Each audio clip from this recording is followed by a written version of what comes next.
Oscar, so good to see you, my friend. Thank you. Likewise. So good to be in your home. What an honor this is. Yeah, no, appreciate it. I don't think I've ever done an interview here. Really? Have I? No. Maybe it's one? an even bigger honor than I thought. So beautiful home, by the mi way. casa es su casa. Gracias. And I heard you were leaving, but now you're staying, so this is great. Yeah, it is great because we were about to sell and leave and build something else, a dream home.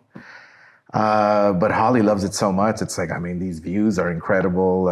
Yeah, we love it here. So I might ask for a little tour. I see some incredible memorabilia. Yeah, I brought a few robes and belts from. It's like a museum, a from my golden office. museum. Yeah, it's a little mini shrine of the robes I've come out with over the years and a few belts I've won. So yeah, well done and well deserved. Okay, there's a lot to talk to you about. There's a lot going on. Actually, want to start last weekend or 2 weekends ago now in Philadelphia. Yeah, Boots Ennis fights. Has a very dominant win. Yeah. Beforehand, you're out there saying, "Can someone educate the educator? Who's he fighting? Who's this guy?" Clearly, you weren't impressed with the opponent, but were you impressed with the performance? No, I'm impressed by Boots. That's for sure. He's a tremendous, tremendous fighter. A boxer that has been, steadily coming up the ranks, making every right move to climb the rankings. And I can't say the same about his opposition. Maybe his opposition has been a little too soft. But I think that Boots is a tremendous, tremendous athlete who can give anybody trouble. He's a very dangerous fighter. But I was just a little critical about his opponent, I mean, obviously they wanted him to win. He looked amazing. He looked incredible, like King Kong. And on to the next. And on to the next, we will see. And the one that everyone wants to see, of course, is Vergil. And I want to see it. So he's back November 8th. He's back November 8th. He has to win, right? Well, he wants to win. Of course. He has to win to. He has to win for this fight to happen. Well, he has to win for these talks to continue. Okay.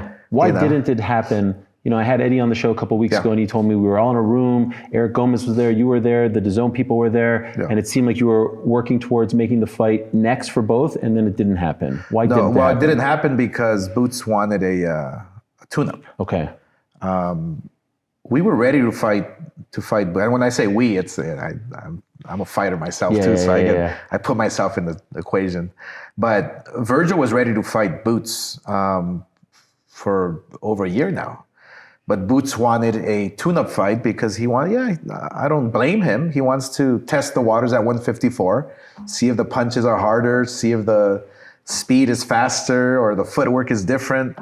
He didn't learn much from his last fight because the guy he fought didn't really teach him anything. Right. But when he fights at 154 and he fights a real fighter at 154 like Vergil Ortiz, it's going to be an amazing fight. I can't wait for it. I really can't.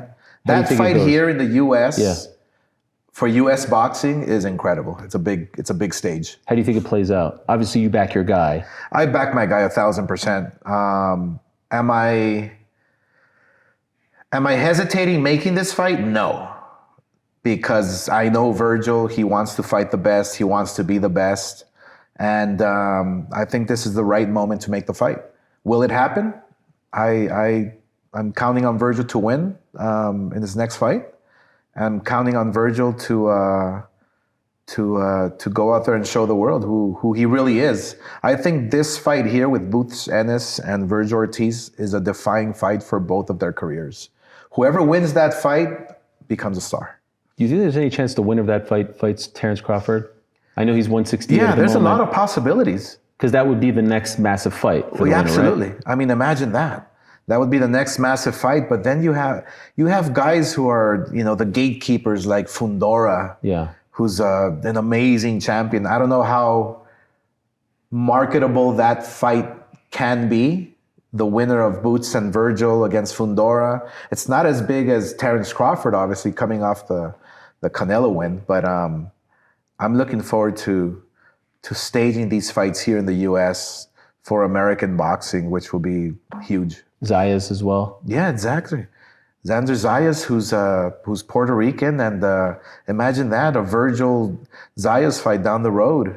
Who knows? I mean, you can do a round robin. You can literally do a round robin with Zayas, Vergil, Boots, Fundora, who are all in their prime, which will be a tremendous matchup for all of those guys. You know, you have different types of matches. It's almost like Sugar Ray Leonard, Thomas Hearns, just at Duran, 154. Just at 154. So it is exciting. What do you make of the state of, you mentioned America and having these fights in America will be big for America. Yeah. Right now, Top Rank doesn't have a TV deal, Sure. which I think is a problem. Yeah. Or maybe you disagree. The state of American boxing right now, and your thoughts on Top Rank still not having a TV deal. Well, look, Top Rank has been around forever. They've always figured it out. They've always been able to build champions, to build stars, to build the rich history that we have in boxing. We don't owe it all completely to Top Rank, but the majority of it, you know, they promoted Muhammad Ali, they promoted Sugar Ray Leonard, Thomas Hearns, Duran, all the big guys, Pacquiao, Mayweather. So they know how to do that part, and they know how to figure out the business side of it as well. So am I worried that they will not be back in boxing?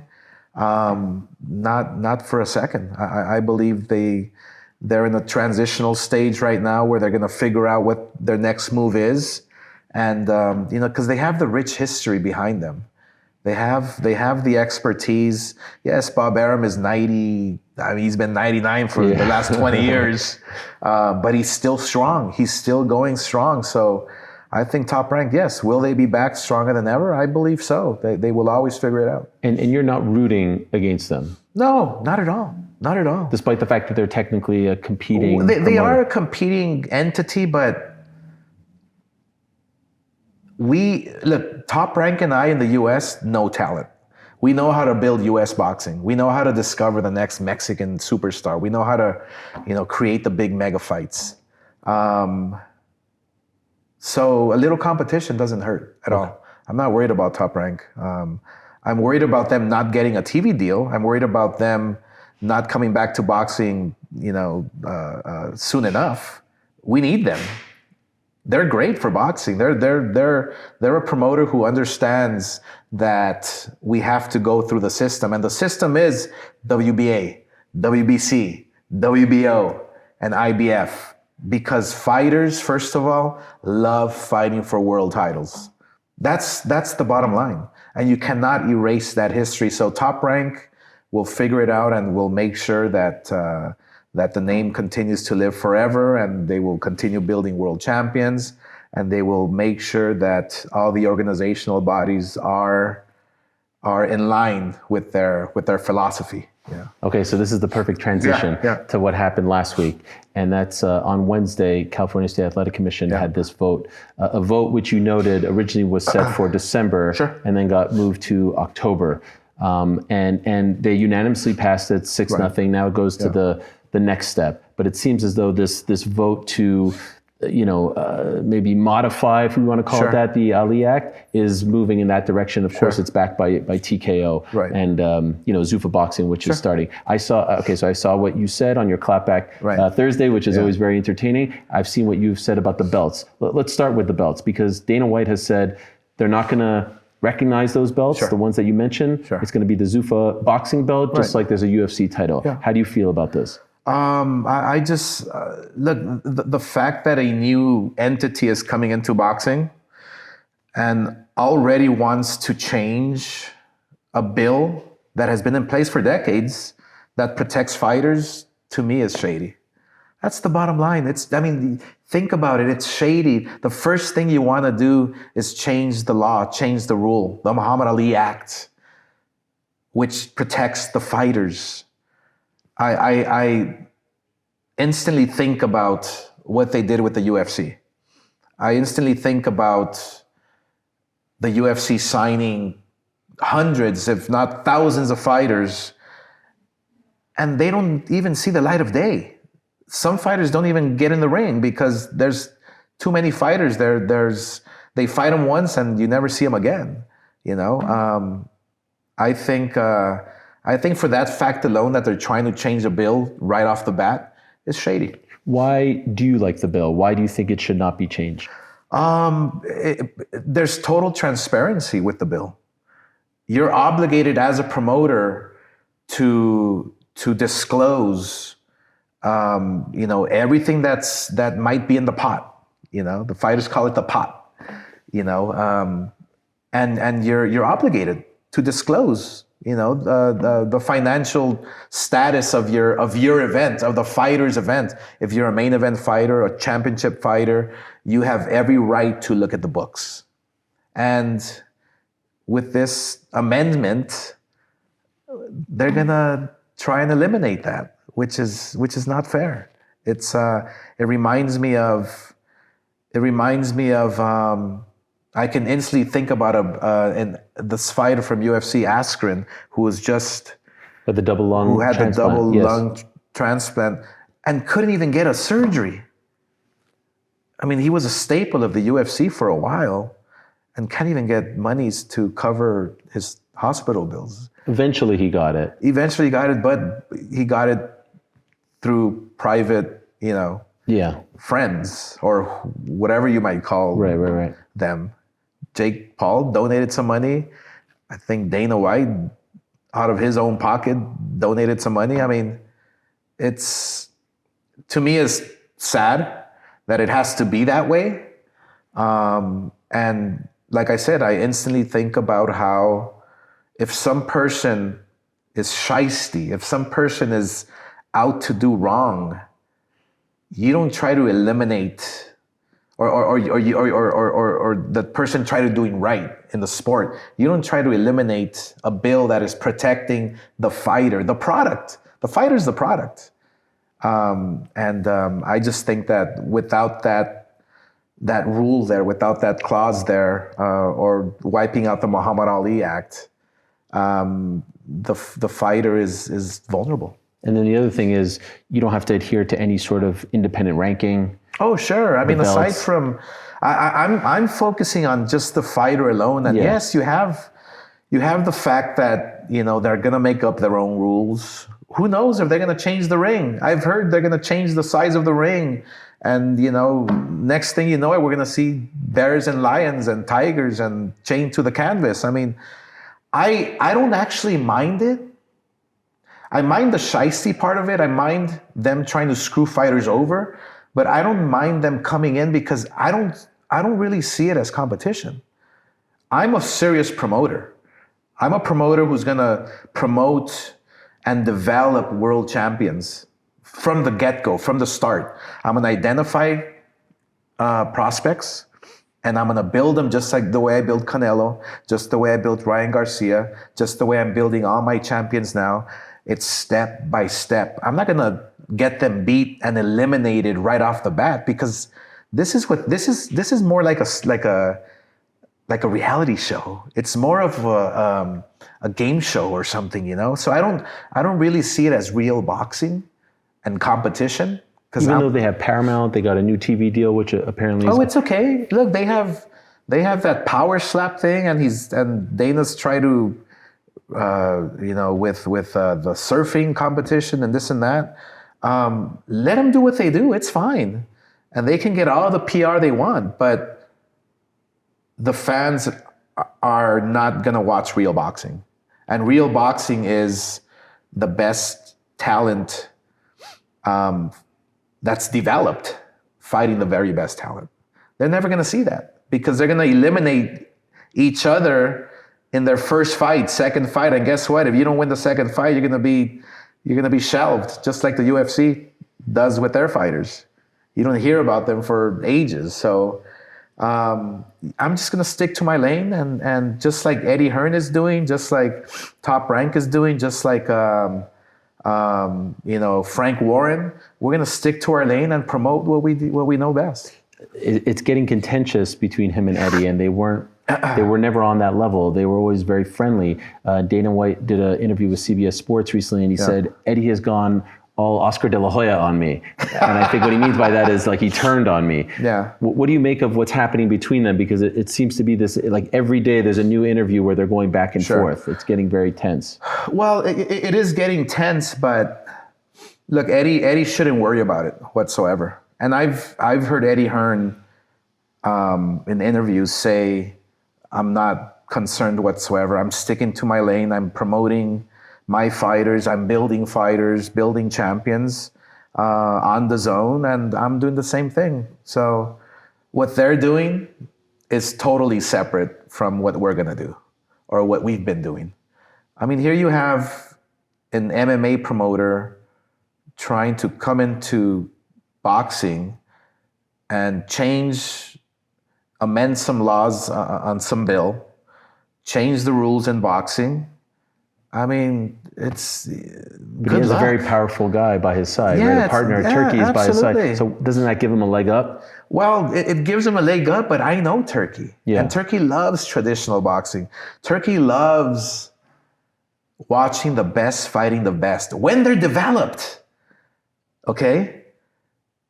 I mean, what I saw the week of the Canelo fight, they tried doing some contender boxing stuff. You're having precious contenders, right? Who I know can become world champions 3, 4, 5 years down the road. They're getting eliminated and beat. And you're never going to hear from them again. That's not fair to the fighter. Now, if that's fair business to them, more power to them. Let them build whatever league they're trying to build. It's okay. Boxing here is safe with me and Eddie Hearn and Frank Warren, the serious guys in the sport. The guys who respect the history and the honor that comes with it. So, what did you think of that event on Netflix? I thought I was proud that boxing was on Netflix. Just being a purist of the sport, you feel proud. I was not happy with the matchups. I saw you tweet two Turkey fire matchmakers. Yes, the matchmakers were because you have a global platform. Netflix, Canelo Alvarez versus Terence Crawford. Every fight that a new audience is going to watch should have been a known name, should have been champion versus champion. The matchup should have been better. I thought it was a slow night. Completely a slow night. It was still great for boxing because it's out there and people are watching all over the world, but it left a little bad taste in my mouth, let's say, just because of the fights that I watched. Were you impressed with Terence? I've always been impressed with Terence. Yeah. Were you surprised? I was not surprised at all. I mean, I called it, I don't know how many days before. I know Canelo. I promoted him. I know exactly what he cannot handle and what he can handle, where he looks great and where he doesn't. And Crawford was the perfect opponent or fighter to derail the train. That was the bottom line. You move on Canelo just a little bit, and he gets lost. Crawford afterwards hinting at maybe retirement. Do you think he retires? No. No, not at all. Now he's making the big bucks, right? Well, now he has a taste of 7 figures, 8 figures, whatever it might be. Once you get a taste of that, towards the end of your career, you're going to make a few mistakes. Not that I'm saying that Crawford is going to lose and this and that, but one thing about Crawford too is that he's going to take the tough fights. Unlike Canelo right now, towards the end of his career, he's going to take the tough fights. And guess what? He might make a mistake and he might choose the wrong opponent and lose. But that's what great fighters do. If you fight the greats and you might lose to a great, you're still great. What about Canelo? What do you think he does? I think Canelo is going to try and pick a soft opponent for his next fight. Given the fact that he has such a lucrative contract with Turkey, I don't think Turkey's going to let him. I don't think Turkey will allow him to fight a softie, because there's a lot of money being paid out to Canelo. So Turkey is gonna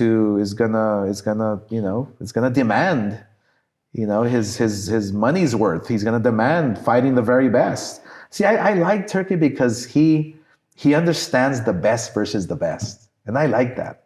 But what he must understand is that in order to get to that level, you need to develop fighters. And that's what we do best. So Dana has said on multiple occasions, boxing is the only entity, the only business out there that trillions of dollars have been developed and earned over time, and there's nothing to show for it. There's nothing. The sport has no value to it. When you hear him say that, as someone who has been in the sport for so long, as a fighter, legendary Hall of Fame fighter, Olympian, and now promoter, what do you think? No, he's a businessman. I mean, that's the bottom line. He's a businessman, and I'm a businessman as well, but I'm also a fighter. You know, it's almost like a double-edged sword. Like, I don't want to take 80% of the profits. I actually want to give it to the fighters. Us fighters who get in the ring and risk our lives. You know, there's enough pie for everyone to pass around. I mean, right now, the UFC keeps 90% of the monies coming in, and the fighters see, what, 10%, 15%? How fair is that? And now, and after watching these fighters get in the ring and risk their lives, and they're begging for money afterwards when they retire, it's not fair. You know, you have fighters in boxing who are making millions of dollars. That's what it's all about. Leave it for the fighters. Business is great. I'm okay with business, but I'm better making sure, and I can sleep at night, that the fighters are making the bulk of the monies. They're starting to sign fighters now. Have they come after any of your fighters? No, not that I know of. Okay. You know, I have great relationship with my fighters, and we have contracts, and or maybe someone was at the end of a deal and you hear back from that fighter, hey, you know, Zuffa's offering me X amount, like, because we still don't know who is on the roster, really, you know, and they're saying upwards to like 400 fighters. So I'm trying to get a sense for who these people are. Well, I mean, if they're signing hundreds of fighters, my gosh, then I'm not doing my job. I'm not doing my job, because it's my job to identify future world champions, to identify the little diamonds in the rough. And there's so few of those out there in the world. Like, for instance, Canelo and Ryan Garcia. Those are the last two, like, superstars that can sell in boxing. And so if Zuffa's signing 400 fighters and they're saying they're signing the very best, then gosh, I must be doing something wrong. One thing that surprised me about that California State Athletic Commission call, it was all either ex-UFC fighters, and there were no boxing people on there. But it was about a boxing bill. There were a few that were in favor of them. There was no one who was speaking like you're speaking now. There was Tom Loeffler. He works with them. You know what I mean? There was no one, because every boxing promoter or fighter that I speak to, I just spoke to Danny Garcia, he said the same thing as you did. But none of them actually went out. And so why is that? Why do you think no one... I believe the boxing community hasn't really done their homework, you know, so to speak. I found out about the hearing by somebody telling me. I didn't know at all. As it was happening? As it was happening. Because you thought I was shocked, Okay.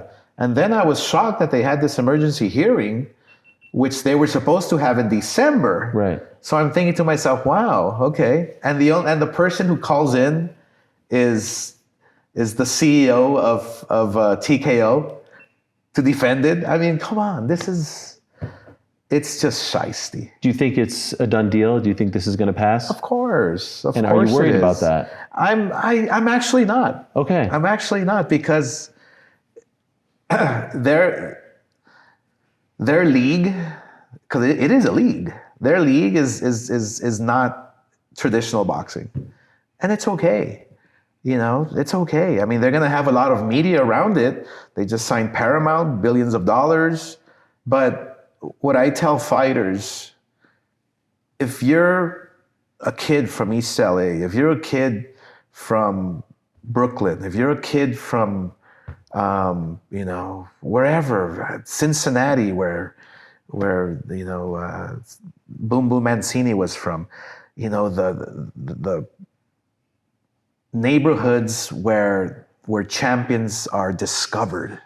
Okay, if you're that kid and you want to become a world champion, and you want to become a star, and you want to become a household name, and you want to make a lot of money, the American dream, it's not going to be with them. It's just not. Why not? Because have you seen their pay scale? Have you seen what they've done to the UFC fighters, how they suppress them? I mean, look at a Conor McGregor. Look at a John Jones. Why aren't they fighting? I don't understand it. The biggest stars in the UFC are not fighting. Why is that? I mean, I know exactly why, but TKO is going to want to sign quantity, not quality, but just quantity, and hope that they get great fights to convince the public that this is real boxing. Will this make, you and Eddie seem to be on good terms now, yeah, but there was a time where you weren't maybe. It's all fun and games. But is this making everyone kind of band together, promoters and the governing bodies? Well, especially the governing bodies.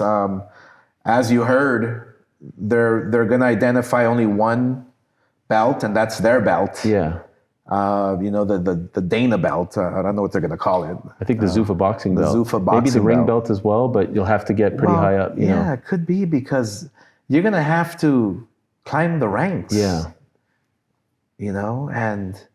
But when you have your own belt, guess what? You win one fight, you're going to be ranked top 10 in the world in their own belt, right, in their own organization. Yeah. So it's fine. Let them do what they're doing. It's okay. I'm finally convinced that it has nothing to do with my business. Wow. This surprises me a little bit. Yeah. Just because sometimes someone will view like a new kid on the block as competition or as a threat. Of course.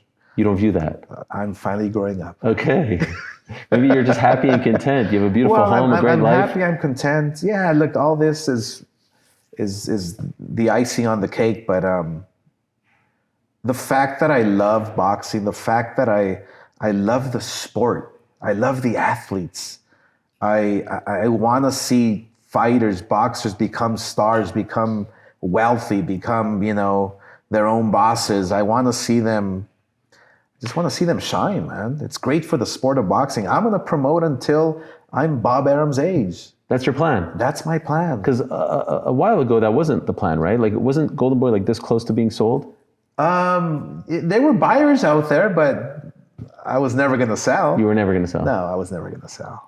There's a lot of buyers out there for Golden Boy, but I'm okay where I'm at. Right now? Yes. Because I feel like the state of the company, the state of the promotion, the people that you're building, the people that you have on the roster, as strong as ever. Yeah. Well, you have to keep in mind that within the last 10 years, I was out in the cold. With my fighters that went over to PBC and all the champions I built there. I built everybody that you watch on TV now. So the fact that I'm rebuilding now, I'm finally seeing the fruits of my labor with this batch that I have now. Yeah. And this batch is so exciting. Oh my gosh. Were you worried when PBC was really coming on strong? Were you worried that this might be the end? I was worried, but never panicked. Okay. Never panicked. Because I know what I'm about. I know what I can do. I know that I was in the way of their big major plans for them to monopolize the sport. You can't do it without me. You cannot be successful and monopolize a sport without Golden Boy. What do you think of the state of PBC right now? Look, you hear the rumors, fighters leaving and fighters unhappy, and that model doesn't work. That in-house model doesn't work. And I've told Al many years ago, look, I'm willing to work with everybody, and we must work with everybody now. A united front. Let's make the big fights happen. There's nothing wrong with that. Before, when I started boxing as a promoter 20-some years ago, I want it all in-house. I want it all where I can just make it Golden Boy and develop the champion, develop the contender, and fight the best against the best. But I've learned it doesn't work that way. You need other promoters. You need organizations. You need champions from various organizations like the WBA, WEC, for those champions to fight each other, because you know that the best is fighting the best. Sometimes, not all the time. Yeah.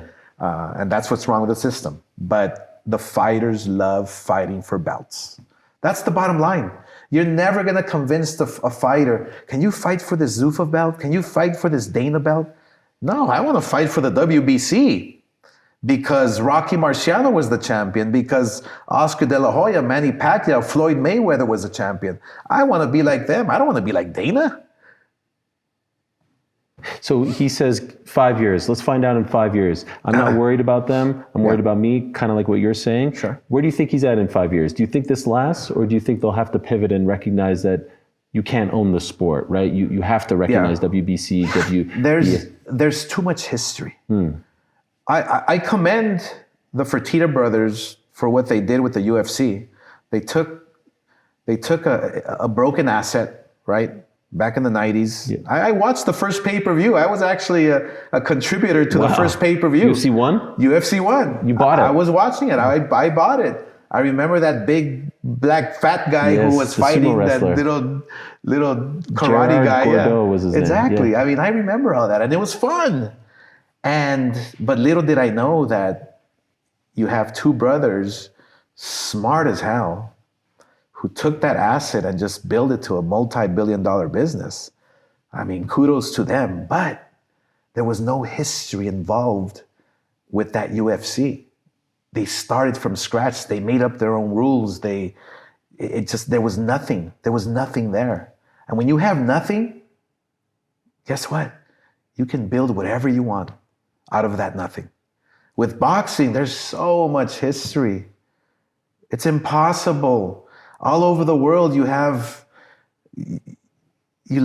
these boxing hubs that are controlled by the WBC, that are controlled by the WBA, IBF, WBO, globally, worldwide, judges and referees, and it's a family. And to erase all that history is going to be impossible. You're going to get pushback. You're going to get people fighting you back. And it's not going to be easy when you're trying to monopolize the sport and use one belt. It's impossible to erase history. But if this amendment passes, is there a case to be made that boxing brought this upon itself? That because of all the fragmentation of boxing over the last few years, it allowed for someone to come in and radically change it this way? Do you view it that way? I don't view it that way. No. The way I see it is boxing and fighters are fine just the way we are. Okay, you don't believe that there needs to be, okay. No, the Muhammad Ali Act is in place for that same reason. It protects the fighter. It protects the fighter. And promoters now know that the fighter is first. And I have a little, part in kind of convincing people in boxing that the fighter is first. I've always preached the fighter is first. The fighter is the product. The fighter is the one who's bringing in all the money. Yeah, the promoter organizes everything and guides your career and molds your career and makes you a star.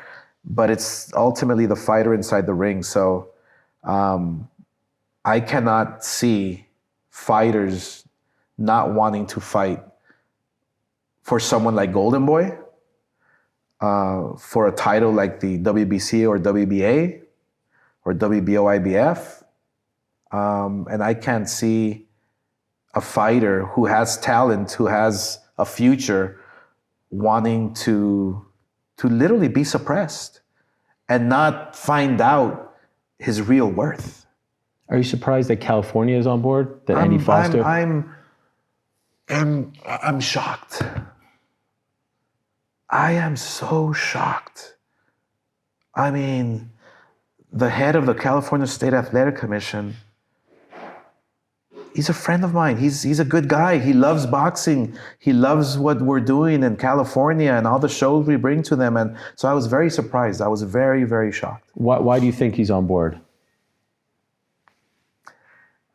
I don't want to say anybody's getting paid, but I kind of have to scratch my head and think, did something happen here?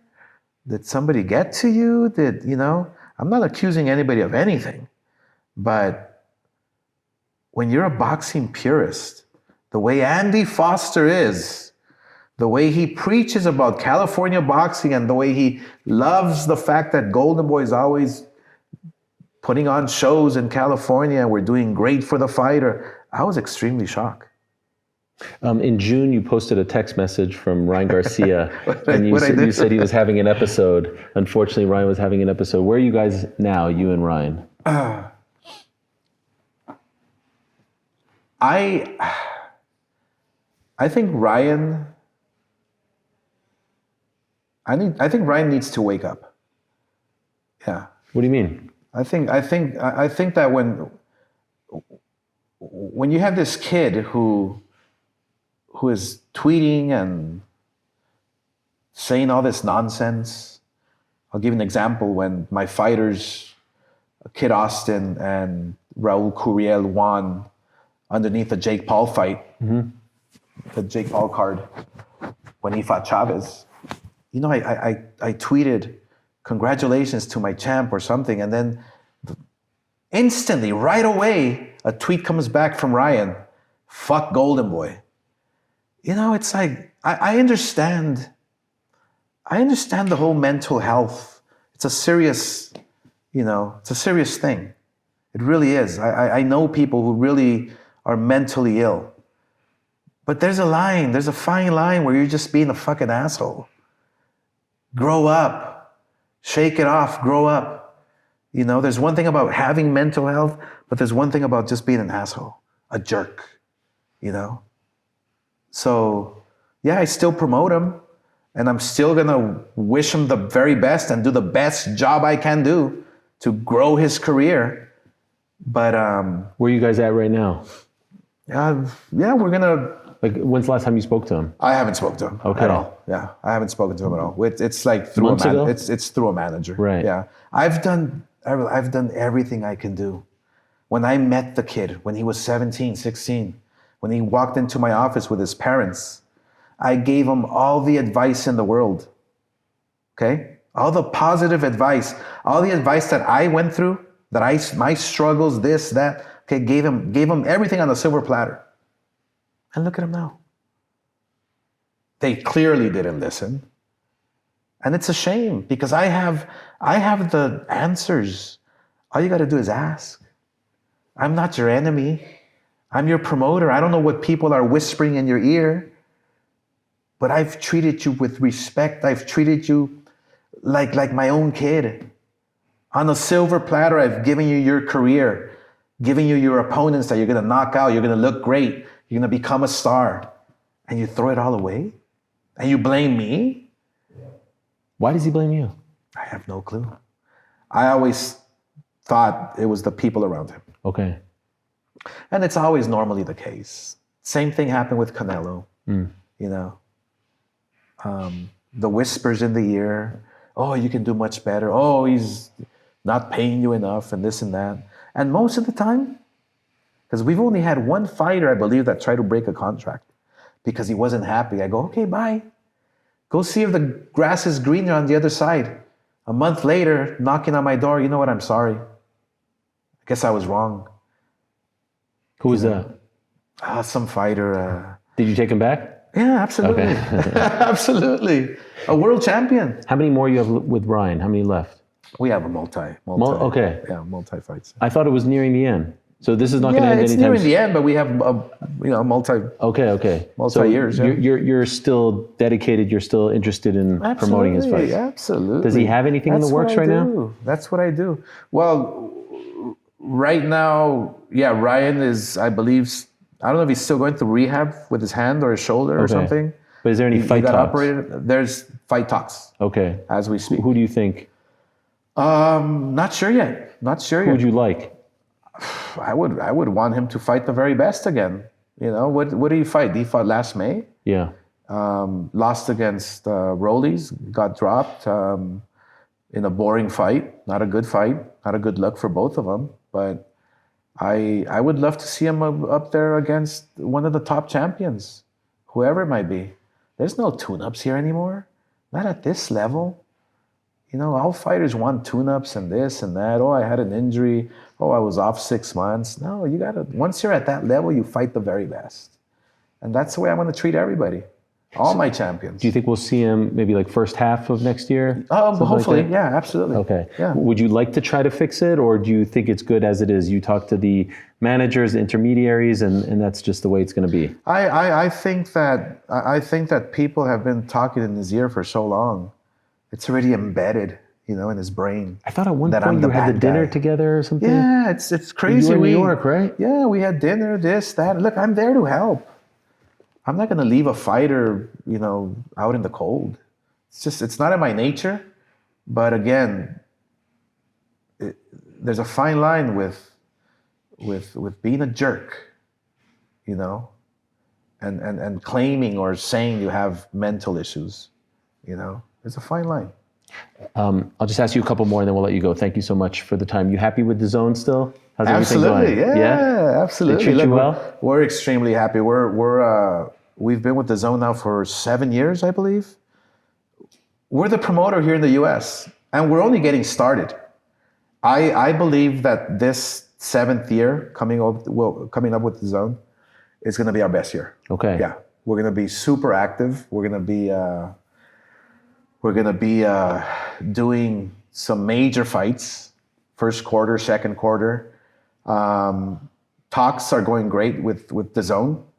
What is the deal up soon? About future plans. Yeah. Yeah, you know, just like every other deal. Yeah. You got to work it for the years coming up. So, yeah, we're extremely happy. And what I love about the zone is that they know, and we know that to build the U.S. market, to build U.S. boxing and Mexican boxing, Golden Boy has to be part of the equation. And I like that. I like that mentality because it's true. There's no other promoter out there in the world who can build champions and stars in the U.S. Look, Eddie's a UK promoter. God bless him for trying, you know. God bless him for being involved and wanting to you know, be involved with the U.S. market. But, you know, after so many years of trying to build stars, it just didn't happen. So he was in Philly with Boots. Well, yeah, but he's, you know, that he didn't build them. He didn't, right. You know, he inherited a star like Boots, just like he inherited all the other champions, you know. But when you build fighters from scratch, from the start, you have an investment in them, you know. You try really hard. But see, the one thing about us here in the U.S. is that we have that secret sauce. We have that secret, that antidote, that you know, we know how to take fighters from level A, B, and C. We can take you to the top. We can take you to championship level. We can take you to superstar level. Like, we know your worth. We know exactly how far you're gonna go. You know, that's what we do. How do you feel about Tank versus Jake? I think, I really do think, I respect Jake. Now I respect Jake because of what he's doing, especially when he fought Chavez. You know, he's taking strides, step by step. You know, there's no rush in his game. All he wants to do is become a world champion. And, but this fight here, I do have to admit, it's a little, feels kind of like a circus. You know, you have an 80-pound discrepancy. There's I don't know how bigger he is, Jake Paul versus Tank. I mean, people are going to watch it. Will you? I will. Okay. I actually will. Because I like Jake. Sure, okay. And I like Tank, I really do, but come on, guys. The size, it's going to be a little circus for a while, but it's going to be fun. But again, it's not traditional boxing. And so that's why I'm not worried about it. See, everything else that everybody else is doing, Jake Paul with Tank, and, you know, that's entertainment. That's fine. That's not traditional boxing. where my space is at, what I'm focusing on, building traditional champions for the future. Back there, you have all these amazing robes and all your belts. Which one means the most to you? Off the top of your head, which one? Oh, the one inside the ring. The one in the ring. The Olympic robe. Why is that? That's what started everything. That's unbelievable. That's the one for the gold medal match? That's the gold medal match. That's the one that started everything. I wore that robe 3 days straight after I won the gold medal. Yeah, I never took it off. Oh, well, like just out and about? Yeah, just out and about. Wearing my gold medal. Wow. And on top of my clothes, my street clothes, I would put my robe on. Just walk around. Who made it? I think it was Adidas. Okay. At the time, they were USA sponsors. So. Incredible. Yeah. Do you have all your robes? I have every single. I have here in my home in Vegas. I think it's 6 belts. I have all my belts in LA in my office. Okay. I have, I think, 10 robes here, but I have all my robes, my wraps, my boots, gloves, you name it. I have everything. All at home. I kept it all. Yeah. Okay, so we're here in this amazing room with all your robes. Not all of them, just a few. A lot of them, yes. This one? This one here, so the whole promotion was Gladiator. Because me and Gotti were gladiators. You know, Gotti was... Love Gotti. From my hometown, Montreal. Yeah. So the inspiration came from, I believe it was the movie Gladiators, the colors, and, I wanted for it to look like kind of like these, fighters, from fighting Rome. lions and Rome and stuff. So this was Arturo Gotti, where I knocked him out, I think, in the 5th round or something. And so you're involved in the design process, I was involved in the color, everything. You loved it? I loved it. This one here was Floyd Mayweather. Wow. Yeah. This is when I fought Floyd Mayweather. And probably one of my favorite, my favorite robes is this one right here. Oh, yeah. I mean, do you recognize that one there? Mexican-American. Oh, yeah. I fought Julio Cesar Chavez. Wow. In 1996 in that robe. Wow. Yeah. It gives me chills. Yeah, no, it's... And you kept them in such great condition. Oh, yeah. I still have all the rest of the robes in LA in my office. Any particular reason why you chose this select few for here? These were important, fights, great memories. Yeah. Like that's Hector Macho Camacho. Wow. Yeah, I remember him talking so much shit. It was the funniest thing ever. Just a lot of great memories. And what about the belts? So the belts, those are the just belts that WBC ring belt. Those ring belts were pretty special because when you hold a ring belt, you're the very best. Yeah, of course. So having to. Did you miss owning it? No, it was a good business deal. So. Yeah, you were happy. And I held on to it for quite a while, and I held its integrity and kept it afloat, and because the history involved in the ring belt, it's so precious. You can't buy that, and so I had built it, to where I can build it and hold on to it, and Turkey came along and gave me a great offer, and I said, hey. It's in your hands. Take it. Do you like where it's at? What they've done with it? I love the fact that they keep promoting it as the belt because it is. I do not like the change of the belt. Okay. The look of the belt. I would prefer. I mean, look at this belt. Yeah. That's just it's beautiful. Right now they're using a big bulkier belt. Mm-hmm. I don't like that. I like the traditional, beautiful. Just like that one down there. Yeah. It's just a gorgeous belt. One more that sticks out? One more that sticks out. Oh, yeah. So, funny story with this one. This was my debut. Wow. My debut, my pro debut. Your pro debut. And when my tailor gave me he was my uncle. My tailor gave me the robe the day of. I tried it on, and I was like, "Holy shit, this is like too short." So I was so pissed, trying to figure out what can I do, and so I think it was my brother who convinced me, just go out with it. The girls are gonna love it. And sure enough, there was like 9,000 women out there, and I had my robe open, and so it was pretty cool. My short robe. Thank you, Oscar. Thank you. Appreciate it. You got it.